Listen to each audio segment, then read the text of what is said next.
Telangana SIR تحقیقات کے بغیر نام ڈیلیٹ نہیں کیا جائے گا۔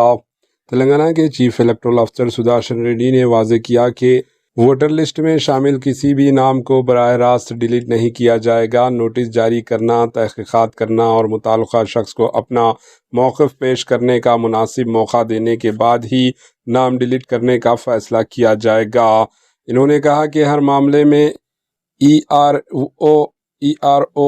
ERO کے وجوہات درج کرتے ہوئے اسپیکنگ آرڈر جاری کرنا ہوگا۔ اگر کوئی شخص ERO کے فیصلے سے مطمئن نہ ہو تو عوامی نمائندگی ایکٹ 1950 کے دفعہ سیکشن 24A اور رجسٹریشن آف الیکٹورل رولز 1960 کے ضابطے 27 کے تحت 15 دن کے اندر ضلع مجسٹریٹ DEO کے پاس پہلی اپیل دائر کر سکتا ہے۔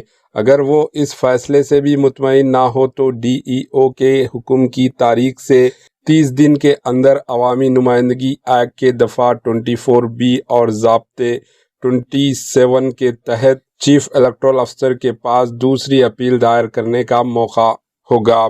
چیف الیکٹورل افسر نے کہا کہ SIR کے عمل کو شفاف اور جامع انداز میں انجام دینے کے لیے عہدیدار پابند عہد ہیں تاکہ کوئی بھی اہل شہری ووٹر لسٹ سے خارج نہ ہو اور کوئی نااہل شخص لسٹ میں شامل نہ کیا جائے۔ Bureau report AHN news. Our state, though it's a small one, being Hyderabad being a bigger state, bigger capital, so maximum number of this notice will be there in Hyderabad, not in rural pockets. That is one. And then anomalous related names correction will be major issue. So linking it to 2002.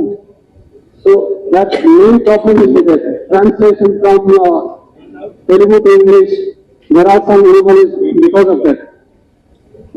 K is written as in different manner. So all those.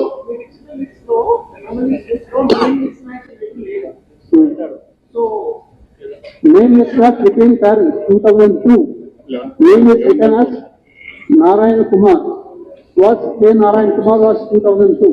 Whereas now the name is Kinnara Narayan Kumar. So Kinnara has come.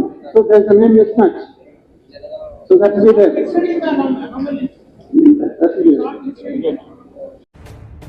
AHN news کے YouTube channel کو subscribe کریں اور bell icon کو دبانا نہ بھولیں تاکہ آپ کو ہر نئی آنے والی ویڈیو کا نوٹیفیکیشن بر وقت مل سکے۔